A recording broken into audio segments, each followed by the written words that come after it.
اعوذ باللہ من الشیطان الرجیم بسم اللہ الرحمن الرحیم وَكَأَيٍّ مِّن قَرْيَةٍ أَتَتْ أَمْرَ رَبِّهَا، اور کتنی ہی بستیاں ایسی ہیں جنہوں نے اپنے رب کے حکم سے سرکشی کی، وَرُسُلِهِ، اور اپنے رسولوں سے سرتابی کی، ان کا کفر کیا، فَحَاسَبْنَاهَا حِسَابًا شَدِيدًا وَعَذَّبْنَاهَا عَذَابًا نُكْرًا، تو ہم نے پھر ان سے محاسبہ کیا، ان کا بہت شدید محاسبہ، اور ہم نے ان پر آفت ڈالی اور عذاب بھیجا ان پر بہت بڑا عذاب۔ فذاقت وبال امرها، پھر ان بستیوں نے اپنے معاملے کی پوری سزا جو ہے بھگت لی، وکان عاقبت امرها خسرا، اور یقیناً جو ابھی عاقبت والا معاملہ آنے والا ہے، ان کے معاملے کا جو ابھی عاقبت ہے وہ تو پھر بڑے ہی ٹوٹے والا معاملہ ہے۔ اعد اللہ لهم عذابا شدیدا، اللہ تعالیٰ نے ان کے لیے بڑے شدید عذاب کو تیار کیا ہوا۔ فاتقوا اللہ یا اولی الالباب، تو اے ہوش مندو اللہ کا تقوی اختیار کرو، وہی تقوی جس کے اوپر چار مختلف طور سے بات ہو چکی ہے۔ الذین آمنوا، اے وہ ہوش مندو جو ایمان بھی لے آئے ہو، اللہ کا تقوی اختیار کرو۔ قد انزل اللہ الیکم ذکرا، اللہ نے تمہاری طرف ذکر نازل کر دیا ہے۔ یہ آیت بڑی اہم ہے، ذکر کی آگے وضاحت آ رہی۔ ذکر سے مراد کیا ہے؟ رسولا یتلو علیکم آیات اللہ مبینات لیخرج الذین آمنوا وعملوا الصالحات من الظلمات الی النور، رسول کہ جو پڑھ رہا ہے آیات اللہ کی تم پر، تمہیں سنا رہا ہے، اور وہ آیات بینات ہیں تاکہ نکالے وہ تمہیں، ان لوگوں کو جو ایمان لائے اور جنہوں نے نیک عمل کیے، اندھیروں سے نور کی طرف۔ تو ذکرہ، قد انزلنا الیکم ذکرہ، اور ذکرہ کی وضاحت رسولا یتلو علیکم آیات اللہ مبینات، یہی بات پھر آگے جا کے سورہ بینہ میں آئے گی، ابھی صرف نوٹ کر لیجئے، پھر جا کر بات پوری واضح وہاں ہوگی۔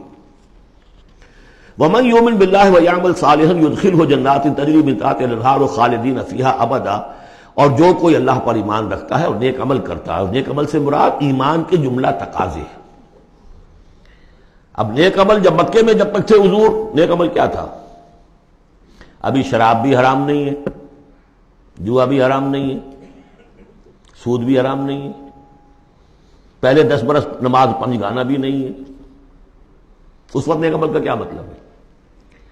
اللہ پر ایمان اور اس کی دعوت، اور تکلیف آئے تو استقامت اور جھیلنا۔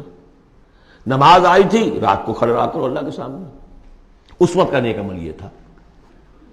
اب جیسے جیسے آیا مدینے میں آ گئے، اب جہاد ہے، قتال ہے، انفاق ہے، مال خرچ کرو، اب روزہ بھی فرض کیا گیا، اب نماز 5 گانا بھی جو ہے 2 سال پہلے ہو چکی ہے، اب تمہارے اوپر زکوٰۃ بھی ایک نصاب کے حساب سے آ گئی ہے، عشر بھی آ گیا ہے، اب یہ ہے۔ تو جس وقت دین کا جو تقاضا ہے وہ پورا کرنا، جملہ تقاضے، وہ عمل صالح ہے۔ ہمارا تصور یہ ہوتا ہے جہاں قرآن میں عمل صالح آیا، نماز، روزہ، ذکر، یہ اذکار، یہ ہمارے ذہن میں آتا ہے، ہم اس کو پڑھتے ہیں اپنے ذہن میں صرف ان چیزوں کے حوالے سے، جبکہ عمل، جدوجہد، محنت، وہ ہر جگہ جو حکم ہے اس وقت کا حکم ہے۔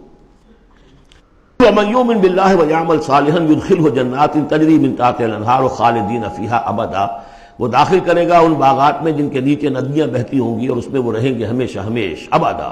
قد احسن اللہ لہ رزقا، اللہ تعالیٰ نے اس کے لیے بڑا عمدہ رزق فراہم کیا ہے۔ اب ایک آیت آ رہی ہے جو آیات متشابہات میں سے ہے، تاحال اللہ الذی خلق 7 سماوات، جیسے تو یہ کہ 7 آسمانوں کا معاملہ بھی میں بار بار عرض کرتا رہا ہوں کہ ابھی آیات متشابہات میں شمار ہوگا۔ وَمِنَ الْأَرْضِ مِثْلَهُنَّ، اللہ تعالیٰ نے 7 آسمان بنائے ہیں اور زمین میں سے بھی اتنی ہی، ویسی ہی، گویا کہ زمینیں بھی کوئی 7 زمینیں ہیں۔ اب اس پر یہ ہے کہ مختلف مفسرین نے اپنے اپنے اندازے، زمین کے 7 طبقات ہیں یا کچھ اور، لیکن بہرحال ابھی ہم نہیں سمجھ سکیں گے، کوئی 7 زمینیں بھی ہیں، کسی وقت آ کر یہ حقیقت منکشف ہو جائے گی۔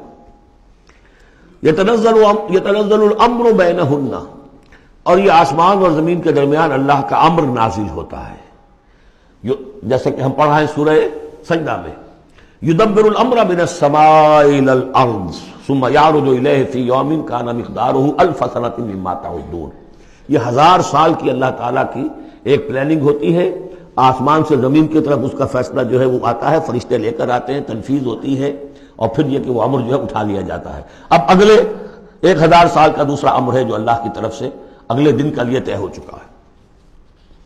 لِتَعْلَمُوا أَنَّ اللَّهَ عَلَىٰ كُلِّ شَيْءٍ قَدِيرٌ، تمہیں اس کا یقین رہنا چاہیے کہ اللہ تعالیٰ ہر چیز پر قادر ہے۔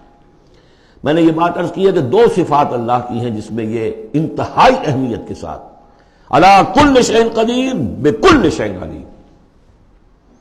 ان دو صفات کا تو مراقبہ اتنا گہرا ہونا چاہیے کہ کبھی شک نہ آنے پائے کسی چیز کے بارے میں. وَأَنَّ اللَّهَ قَدْ أَحَاطَ بِكُلِّ شَيْءٍ علما. دیکھیے دوسری بھی آ گئی علم، اور یہ کہ اس نے ہر شے کا اس کے علم کا احاطہ کیا ہوا ہے، نہ اس کی قدرت سے باہر کچھ ہے نہ اس کے علم سے باہر کچھ ہے.